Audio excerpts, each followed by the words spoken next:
우리가 신앙생활을 하면서 가장 많이 듣는 말들이 좀 있는데, 하나님이라는 말 많이 듣잖아요. 예수님, 그리고 말씀이라고 하는 말을 참 많이 들어요. 그리고 복음이라고 하는 말도 많이 듣고, 사랑이라고 하는 말도 굉장히 많이 듣고, 그리고 십자가라고 하는 말도 굉장히 많이 듣습니다. 오늘은 복음에 대해서 한번 생각해 보려고 합니다. 복음이 뭘까?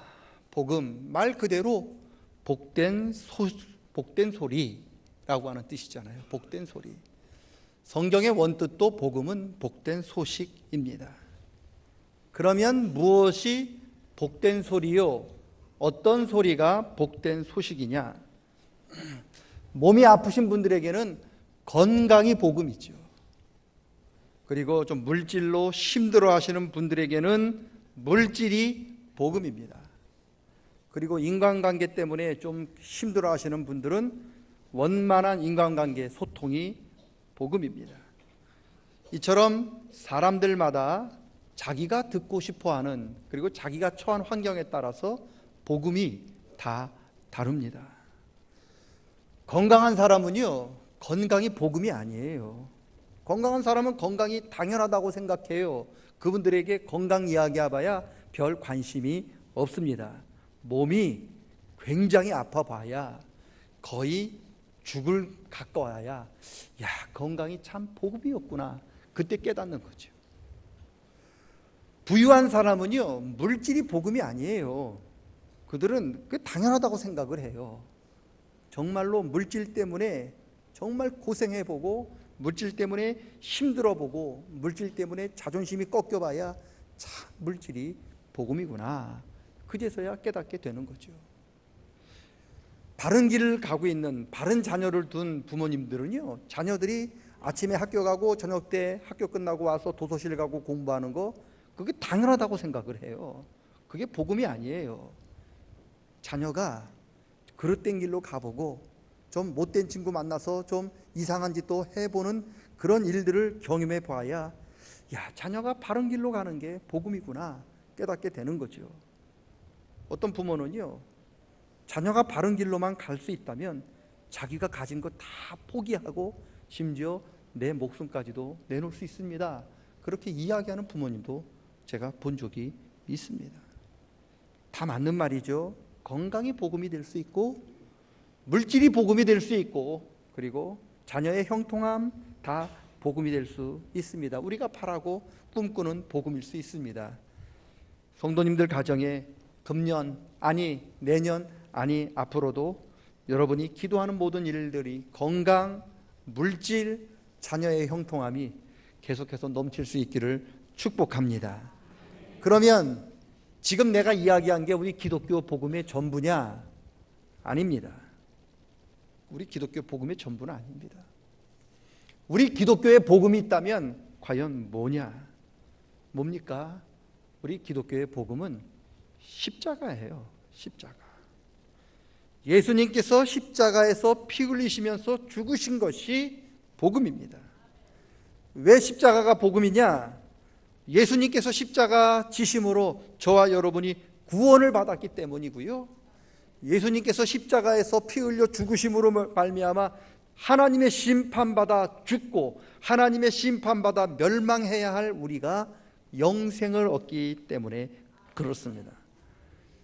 만약에 예수님 십자가 없었다면 저와 여러분은 정말로 하나님의 무서운 심판을 받아야만 하는 죄인인 거예요. 여러분 생각해 보세요. 하나님 심판받는 사람이 남들보다 10년 더 건강하게 산 게, 그게 뭔 복음이에요? 하나님의 무서운 심판 받아야 하는 그 사람에게 남들보다 좀 더 풍족하게 사는 게, 그게 뭔 복음입니까? 하나님 심판 받아야 하는 사람이 그 자녀들이 남들보다 좀 앞서고 남들보다 좀 높이 출세한 게 다 그게 무슨 복음입니까? 진짜 복음은 예수님의 십자가입니다. 예수님의 십자가가 아니면은요, 저와 여러분이 지금 누리고 있는, 여러분이 지금 복음이라고 누리고 있는 그 모든 것들이 다 비극이 되는 거예요. 여러분, 예수님의 십자가가 있어야만 우리의 건강이 복음이 되는 거예요. 예수님의 십자가가 있어야만 저와 여러분이 소유하는 물질이 복음이 될 수 있고요, 예수님의 십자가가 있어야만 우리 자녀의 형통함이 하나님 앞에 복음이 될 수 있는 거죠. 예수님의 십자가가 있어야만 합니다. 예수님의 십자가가 없다면 지금 우리가 복음이라고 붙들고 있는 건강, 지금 우리가 복음이라고 붙들고 있는 자녀의 형통, 그거 다 헛건 것에 불과한 거예요. 그런데 십자가를 복음이라고 생각하는 성도가 많지 않아요. 건강을 복음이라고 이야기하는 사람은 많아요. 만나면 건강 이야기만 해요. 만나면 물질의 축복이 복음이래요. 만나면 어떻게 돈 벌었니? 너 뭐 가졌니? 그 이야기만 하고 있는 거예요. 자녀가 형통한 것이 복음이라고 이야기하는 사람 많아요. 네 아들 어디 갔니? 네 아들 누구랑 결혼했니? 네 아들 뭐 소유했니? 어떤 차 타고 다니니? 우리는 그런 이야기들만 하고 있는 거죠. 여러분, 심지어 교회에서마저도 십자가의 복음을 듣기가 참 힘들어요. 여러분, 식당에서 밥 먹으면서 뭔 얘기 하나요? 예수님 십자가 때문에 내가 구원받았고 그 예수님 때문에 내가 감사합니다 이야기 하나요? 아니잖아요. 건강하십니까? 요즘 사업은 어떠십니까? 여러분, 자녀들은 평안하십니까? 우리가 묻는 게 이거잖아요. 마치 이게 복음인 것처럼 이야기하잖아요. 물론 목사인 저도 좀 잘 됐으면 좋을 때가 있어요. 세상 사람들이 좀 생각하는 것처럼 번젓하게 목회에 좀 성공하고 싶을 때도 있어요. 개척교회보다는 좀 큰 교회에 가고 싶은 게 왜 없겠습니까? 이게 다 목사들도 다 그런 마음 갖고 있지요. 목회도 잘하고 싶고 설교도 잘하고 싶을 때도 있지요. 제가 한번 곰곰이 생각해 봤어요. 제가 목회를 하는데 제 목회가 성공적인 목회가 될 때가 언제일까? 곰곰이 생각을 해볼 때 제가 결론을 어떻게 내렸느냐, 제가 하나님 앞에 섰을 때 하나님께서 석범아 너 참 잘했다 라고 칭찬 드릴 때가 아닐까 생각해 보았습니다. 내가 하나님 앞에 너 목회 잘했다, 너 참 훌륭한 목사였다 라고 칭찬 들으려면 제가 뭘 해야 될까 고민을 해봤어요. 목사가 뭐 하는 사람이냐? 설교하는 사람인데 제가 1년에 52주니까 52번, 수요 예배 52주니까 100번 에다가 뭐 내가 금요철야 새벽 기도까지 하면 제가 1년에 적어도 한 100번 이상은 설교를 하는데 10년 목회하면 1000번이고 20년 목회하면 2000번을 설교를 할 건데, 그렇게 많은 설교를 네가 했는데 네가 2000번이 넘는 설교 가운데 네 설교 내용이 너는 지금까지 뭘 설교했느냐 하나님이 저한테 물으실 때 저는 뭐라고 대답을 해야 될까 고민이 됐더라고요. 하나님, 우리 성도들 돈 잘 벌게 해달라고 설교했어요. 우리 성도들 행복하고 우리 성도들 건강하고 우리 성도들 자녀들 잘 되게 해달라고 제가 그 설교했습니다. 그렇게 하나님 앞에 얘기했을 때 하나님이 참 너 목회 잘했다 그렇게 얘기하셨을까? 제가 곰곰이 생각해 보니까 아닌 것 같았어요. 왜요? 우리 기독교의 복음이 아니잖아요. 내 이야기에 십자가가 없었잖아요.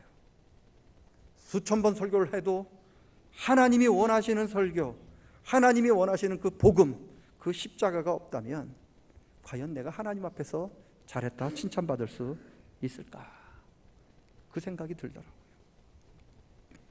제가 5월에 루터가 종교개혁을 일으켰던 그 95개 방방문을 써붙였던 비텐베르그라고 하는 교회에 그 앞자리에 앉아서 제가 이렇게 기도를 하는데 제가 그때 깨닫는 게 하나가 있었는데, 목회의 성공은 교회 크기와는 상관없겠구나 생각이 되었어요.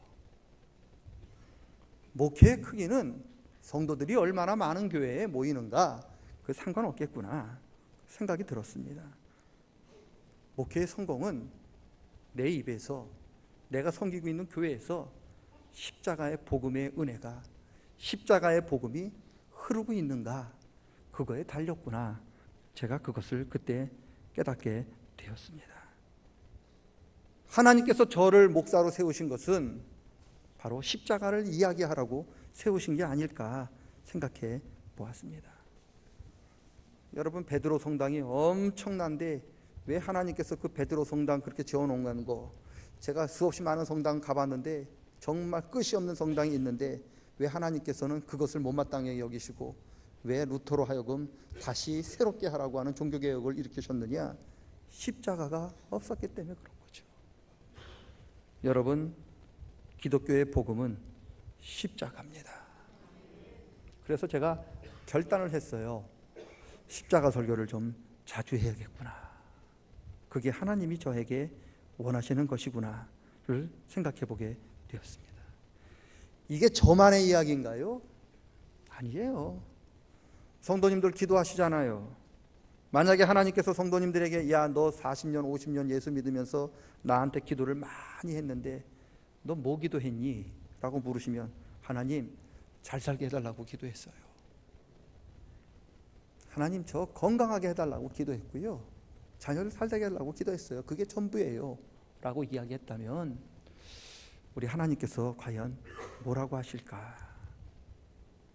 여러분, 생각해 보세요. 세상에서 좀 출세하고 세상에서 좀 성공했지만 십자가 붙들지 못해서 결국 어미하신 하나님 앞에서 심판받고 책망받는 그러한 사람보다 차라리 세상에서 좀 못 살고 세상에서 물질 때문에 좀 가난함 때문에 좀 괴로움을 느꼈지만 그래도 끝까지 십자가 붙들고 살았기 때문에 하나님 앞에서 잘했다 칭찬 듣는 그 사람이 복 있는 사람이 아닐까?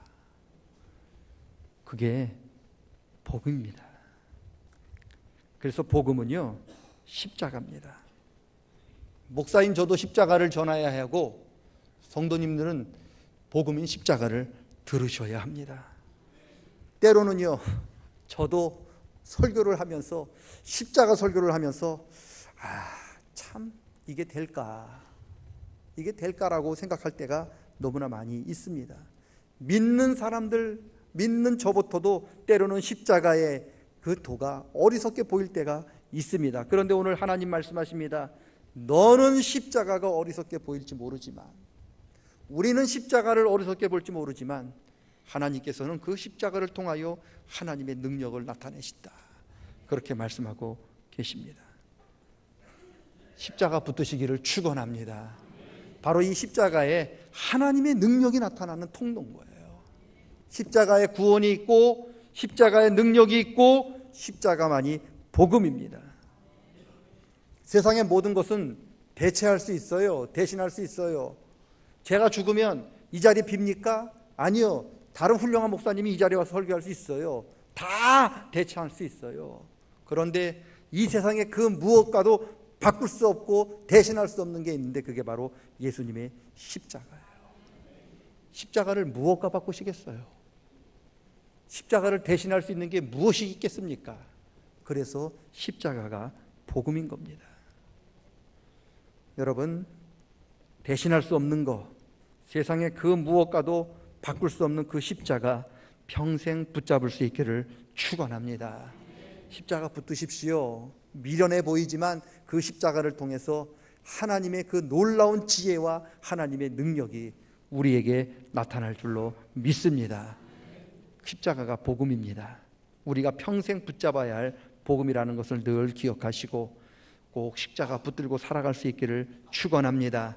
특별히 오늘 성찬 예식을 통하여 주님 예수님께서 지셨던 십자가를 기념할 거고요. 우리를 위하여 흘려주신 예수님의 보혈을, 예수님의 그 사랑을 다시 한번 기념하고자 합니다. 하나님의 구원의 능력이, 하나님의 그 놀라운 은총이 십자가를 붙드는 우리 모두에게 늘 충만하게 임하시기를 축원합니다. 하나님 아버지, 십자가만이 복음입니다. 그 무엇도 어떤 것도 대신할 수 없습니다. 하나님, 십자가 붙잡게 도와 주시옵소서. 남들, 세상 사람들 다 어리석다고 이야기하더라도 하나님, 십자가 붙들고 살아가는 저희들에게 도와 주시옵소서. 세상 사람들 똑똑하다고 세상 사람들에게 칭찬 듣지만 하나님이 미련하다 책망하시면 우리는 갈 곳이 없습니다.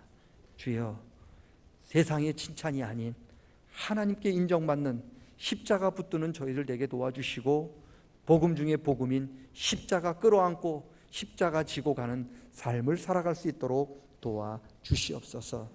감사드리며 예수님의 이름으로 기도드리옵나이다. 아멘.